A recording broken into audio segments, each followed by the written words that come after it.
Bonjour à tous, est-ce que vous m'entendez? Super. La thématique du jour, on va parler de 20 millions de clauses bénéficiaires obsolètes. Comment on peut en arriver là et surtout, comment on peut transformer ce passif en actif commercial. Voilà le sujet du jour. Je commence tout de suite par un chiffre, 11 milliards. C'est 11 milliards d'euros de déshérence. C'est un chiffre qui peut faire un peu froid dans le dos. Et je vais déjà le décomposer pour pouvoir prendre un petit peu la perspective de ce que ça veut dire. Ça veut dire qu'il y a environ 2 millions de personnes qui attendent 5 500 € aujourd'hui d'avoir de capitaux auxquels ils ont droit et qui n'ont pas reçu. Si on transpose ça au nombre... Pardon, le son ? En France, absolument. Ça, transposé à la France, justement, ça représente 165 € par habitant. Donc c'est beaucoup d'argent qui attend de savoir où il devrait être. Alors la déshérence, c'est quoi? La déshérence, c'est une situation juridique où justement, on n'a pas identifié qui étaient les bénéficiaires d'un contrat et on a cette succession qui va revenir à l'État. Il y a un délai pour y venir, mais 10 ans d'abord pour l'assureur à transmettre dans les 10 ans cet argent à la Caisse des dépôts et au bout de 30 ans, ça revient directement à l'État. Alors un autre chiffre, 90 millions. 90 millions, c'est le nombre de clauses bénéficiaires qui existent en France. C'est une estimation qu'on a faite. Évidemment, de quoi c'est décomposé? De plein de choses. D'abord, des contrats d'assurance vie, le placement préféré des Français. 90 millions, il y a une grande part d'assurance vie. Il y a environ 56 millions de contrats en France d'assurance vie. On a également la prévoyance collective, elle est très souvent oubliée. Elle comporte des clauses bénéficiaires voilà, il y a des dizaines de millions de salariés en France. Donc il y a des clauses bénéficiaires pour beaucoup d'entre eux, notamment tous les cadres. Ensuite, on a la prévoyance individuelle pour ceux qui ne sont pas couverts en prévoyance collective. Donc on pense notamment au TNS, aux professions non salariées. Et puis il y a également des plans d'épargne retraite, qu'ils soient individuels ou collectifs. Un autre point qui va vous faire, je pense, réfléchir un petit peu, c'est qu'on a des chiffres alarmants. Nous, on a mené une enquête l'année dernière avec Harris Interactive sur les Français et la clause bénéficiaire. On a voulu les interroger et on s'est aperçu que les plus de 50 ans n'avaient pas du tout mis à jour leur clause bénéficiaire. Ils n'ont même pas l'idée de le faire. Ils n'ont jamais mis leur clause bénéficiaire à jour, alors que c'est des choses qui se revoient régulièrement. Ensuite, on a un manque d'information qui est criant sur ce sujet-là. C'est que les moins de 40 ans vont même dire qu'il y a des clauses bénéficiaires dans un contrat d'assurance habitation. Et dans 80% des cas, ils vont également dire qu'il n'y en a pas en prévoyance collective. Je pense qu'on leur impose quelque chose ou ils ne sont pas forcément compris. Donc en gros, il y a un grand déficit d'infos. Un autre, c'est que seulement 32% des Français ont mis à jour leur clause dans les 10 dernières années, donc à moins d'un tiers. Et puis, il y a un besoin d'accompagnement, mais aussi d'autonomie.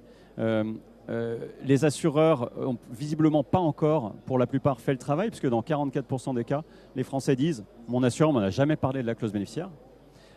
Et puis, dans 30% des cas, on y revient juste après, ils sont prêts, ils sont intéressés à le faire en stand-alone, en self-care, tout seul, comme des grands. Donc les Français sont prêts à agir. On les a interrogés, ils nous ont dit « oui, on est prêts, on voudrait d'abord que notre conseil nous en parle ». À plus de 50%, ils veulent un rendez-vous physique parce que c'est des sujets qui ne sont pas évidents à traiter. Dans 30% des cas, ils veulent dire « laissez-moi, je m'en occupe, donnez-moi un espace client pour le faire ». Et dans un contexte post-Covid, il y a déjà 17% des assurés qui disent « on peut le faire par téléphone, en visio, il n'y a pas de problème, mais il me faut une interaction quand même avec quelqu'un ». Alors, je vous abreuve de chiffres, je vous en donne un nouveau. Celui-ci, vous le connaissez peut-être, 112 millions. C'est le montant des amendes de la CPR, des sanctions qui ont été délivrées aux assureurs pour manquement à gérer la déshérence. Donc, la CPR arrive avec quelques contraintes et obligations. La vérification annuelle d'un fichier qui s'appelle le RNIPP. Donc, est-ce que mes assurés sont encore vivants ou pas? Le deuxième, c'est qu'en cas de sinistre, ils ont 15 jours pour contacter les bénéficiaires et leur demander les pièces. 15 jours. Si vous ne les connaissez pas, ça va être dur. Ensuite, ils ont jusqu'à 6 mois pour régler les avoirs. Si le dossier est complet, ils ont 1 mois.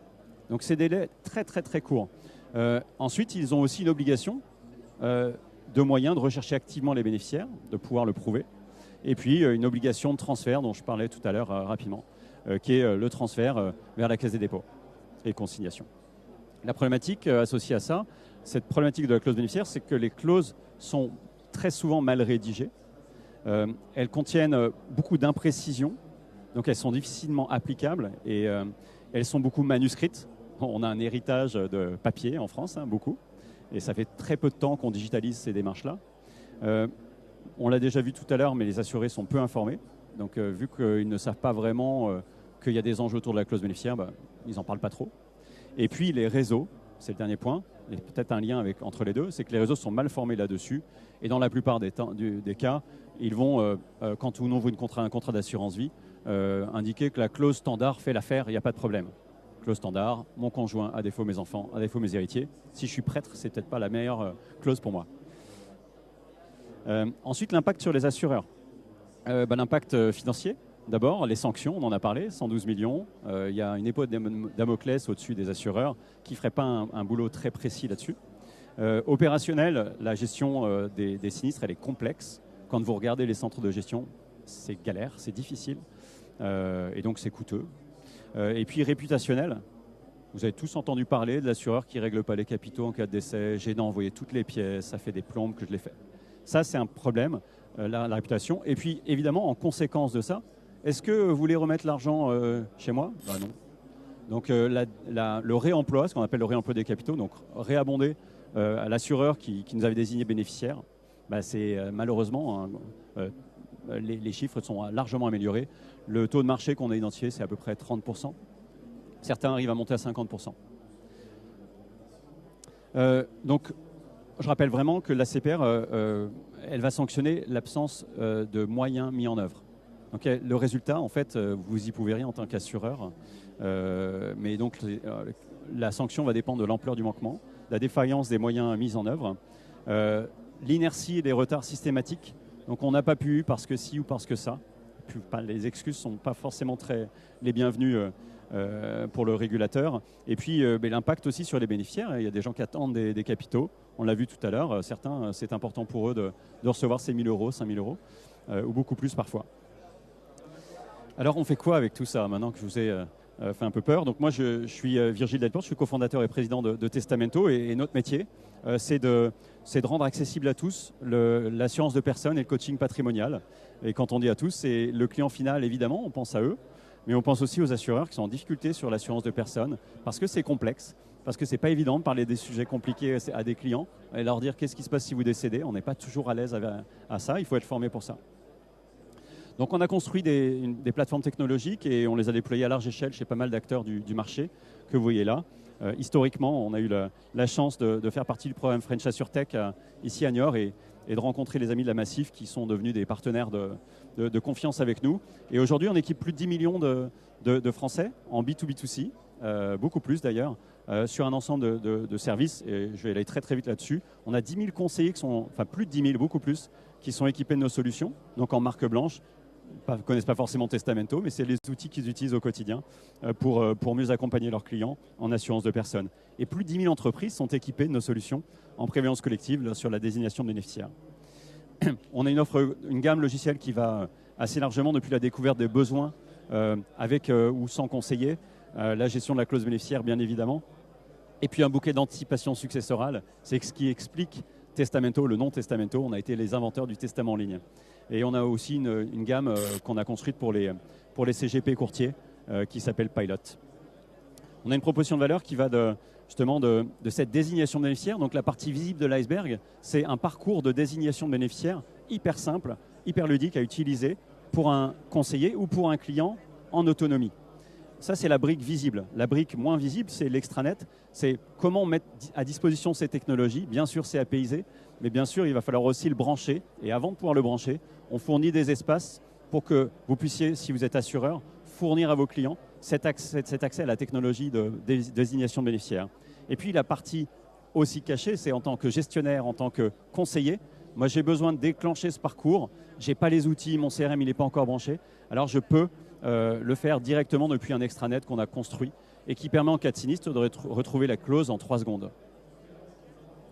Donc à quoi ça sert? Ça permet la digitalisation de la rédaction, l'intégration de la techno en flux ou en stock. Ça veut dire que vous pouvez l'avoir pendant vos parcours de souscription, mais aussi après, en modification de contrat. La doctrine juridique est adaptée à chacun des assureurs, donc chacun a des critères différents et la façon de rédiger des clauses bénéficiaires différentes, et on intègre tout ça. Et c'est pour tout type de contrat, donc on équipe des assureurs sur la partie prévoyance individuelle, collective, épargne, retraite, avec la même brique technologique et avec des adaptations. Et puis zéro contrôle, c'est zéro contrôle chez les assureurs une fois que la clause arrive chez eux, parce que technologiquement et structurellement, on cadre cette désignation de bénéficiaire. Et donc évidemment, un effet de bonus, c'est que les données sont structurées. C'est-à-dire que vous n'avez pas seulement un papier, mais vous avez des données avec les contacts des bénéficiaires qui sont déjà là. Un cas d'usage en 30 secondes avec Allianz. Sur le périmètre assurance vie PER, on a mis 9 mois à intégrer en 2 temps. D'abord en 1 mois avec un POC à destination des conseillers, une centaine de conseillers. Et puis dans les 8 mois qu'on suivi, une intégration par API dans le CRM de la compagnie. On équipe maintenant 9000 agents. 9000 personnes, donc les salariés et les agents généraux. Et puis le chiffre peut-être qui peut être surprenant quand on connaît un peu la clause bénéficiaire, c'est que 60% des clauses qui sont faites avec Allianz sont des clauses libres. Donc les clauses libres au sens de on fait ce qu'on veut dedans, on n'est pas guidé et forcé à faire un choix. Un petit témoignage finalement de l'exécution, à quoi ça sert tout ça, faire de la satisfaction client, pouvoir exécuter la clause et aussi de faire du rebond commercial. Ça a un impact commercial important. Et puis un dernier point, juste pour faire un point d'ouverture, on annoncera la semaine prochaine une nouvelle technologie qui va permettre de travailler sur la partie stock de clauses. Donc restez attentifs, on annoncera à réavis ces nouvelles technologies qu'on a travaillées depuis 1 an. Merci à tous. On est ici sur le stand de la Massif, un peu plus loin dans les allées. Donc rejoignez-nous et puis venez nous poser les questions et voyons si on peut vous aider à traiter le sujet si c'est un problème chez vous. Merci à vous.